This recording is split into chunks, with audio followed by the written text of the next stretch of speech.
बिस्मिल्लाहिर्रहमानिर्रहीम। अस्सलाम वालेकुम। कल अपर चतराल मुनी के THQ अस्पताल में जो वाक़या रूनुमा हुआ था, उसके हवाले से आज हम पेशावर हाई कोर्ट आए थे। यहाँ पर अपने लीगल एडवाइज़र के साथ, वकला भाइयों के साथ मुशावरत की। उस हवाले से ये जो वाक़या दरपेश आया है THQ अस्पताल में, इसके हवाले से बहुत से 20 से ज़्यादा बंदों ने जो मुतासिर है, जो इसके इंतज़ामी नालायकियों और नाअहलियों के गवाह है, जो कई बार मरीज़ों को लेकर इस THQ आए हैं, घंटों घंटों उसको डॉक्टर का इंतज़ार करना पड़ा। उसके बाद जाके इन्होंने अपने जो पेशेंट है वो जाके खान हॉस्पिटल शिफ्ट किए। तो जो रवैया इस लड़के के साथ, इस नौजवान के साथ नारवा सलूक किया गया, पुलिस की तरफ से भी और अस्पताल इंतज़ामिया की तरफ से भी, हम इस चीज़ की भरपूर मजम्मत करते हैं।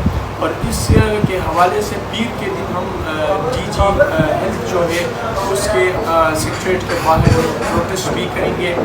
और बाकी के हमारे जो लीगल एडवाइज़र हैं सैफुल्लाह मंगोली साहब, वो बात करेंगे। बिस्मिल्लाहिर्रहमानिर्रहीम।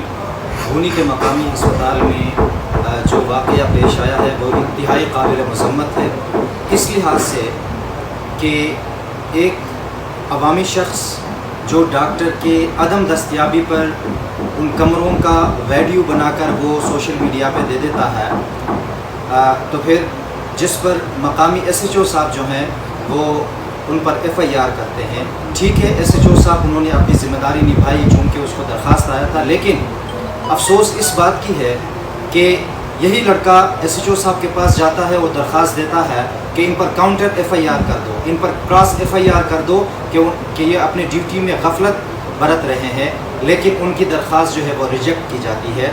तो सबसे पहले SHO साहब के लिए मेरा पैगाम यह है कि आप चूँकि उस इलाके के सीनियर हैं, हेड हैं, ऑफिसर हैं, तो आपको इक्वलिटी करनी चाहिए, बराबरी करनी चाहिए। सबसे पहले आपने बड़ी गलती ये की है कि इस लड़के की दरख्वास्त पर आपने न ही रोज़नामचा और न ही कोई रिपोर्ट और न ही FIR आपने काटा है। सबसे पहले आपकी गलती है। सेकेंडली, अस्पताल इंतज़ामिया एमरजेंसी में ये कैसे पॉसिबल है कि डॉक्टर साहब वो मौजूद नहीं होते, सामने कमरे में वो जाकर सो जाते हैं। चूँकि हमें जिस तरह बताया गया कि भूनी के ये मकामी डॉक्टर साहब जो हैं, इनका ताल्लुक़ जो है वो यहाँ से है, यानी वो हमारे मेहमान हैं, हम उनकी दिल से इज़्ज़त करते हैं, लेकिन एमरजेंसी में उसका बैठना और पेशेंट के साथ अखलाक़ी रवैया अपनाना ये उसका अहम फरीज़ा है।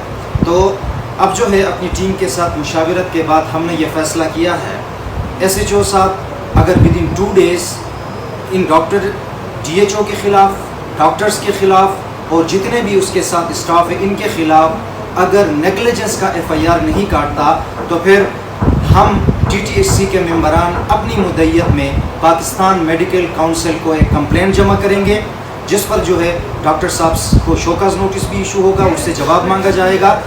तो 2 दिन का टाइम इसलिए दे रहे हैं कि कल को फिर वो नाराज़गी ना हो कि हमारे ख़िलाफ़ आप पाकिस्तान मेडिकल बोर्ड में आपने कंप्लेंट क्यों जमा किया। उस कंप्लेंट की कामयाबी के बाद इंशाअल्लाह इसी डॉक्टर और तमाम स्टाफ के ख़िलाफ़ हम डैमेजेस सूट भी क्लेम करेंगे। तो मेरी गुजारिश ये है SHO साहब से कि इस मसले को जो है वो हल करने की कोशिश करें। बाकी जो FIR जिसके कंटेंट्स मैंने पढ़ा इंतहाई कमज़ोर है, ज़मानत बड़ी आसानी से इस लड़के को मिल जाएगी, लेकिन डिसओबेइंग लॉ, SHO साहब को भी चाहिए था कि सेक्शन 166 BPC और मुतल्लका जो दफ़ात हैं उस पर जो है इन डॉक्टर्स और स्टाफ के ख़िलाफ़ भी FIR काटना चाहिए। SHO साहब से मेरी गुजारिश है कि जो FIR आपने काटा है तो अपने दायरे इख्तियार को इस्तेमाल करते हुए इस मसले को यहाँ पे क्लोज़ करें। और आपको तो उस नौजवान को अप्रिशिएट करना चाहिए था जो कंप्लेंट लेके डॉक्टर्स और स्टाफ के ख़िलाफ़ आया था, तो उन पर काउंटर FIR करें। अगर ऐसा नहीं हुआ तो फिर हम मजबूर होंगे कि अपनी टीम को लेकर हम दारुल क़ज़ा। SHO साहब से हमारी गुजारिश है कि 2 दिनों के अंदर इस मुतल्लिका डॉक्टर, स्टाफ, इंतज़ामिया और ख़ुसूसन DHO के ख़िलाफ़ नेगलिजेंस और رول آف لا کی وائلیشن اس پر جو ڈس اوبیئنگ لا پر جو FIR کاٹیں اور ان کو قانون کے دائرے میں لے آئے. ادروائز ہم مجبور ہوں گے کہ آپ تینوں کے خلاف ہم سوات ہائی کورٹ میں ریٹ پٹیشن دائر کریں. اور اس کے علاوہ سپریم کورٹ کی اس پہ بڑی خوبصورت ججمنٹ ہے 1989 سپریم کورٹ 1570 جس پر جو ہے ڈاکٹر کی غفلت کی وجہ سے اس کو پھر ڈیمیجز کلیم ہوئے, وہ پھر کمپلیننٹ کے حق میں فیصلہ ہو گیا.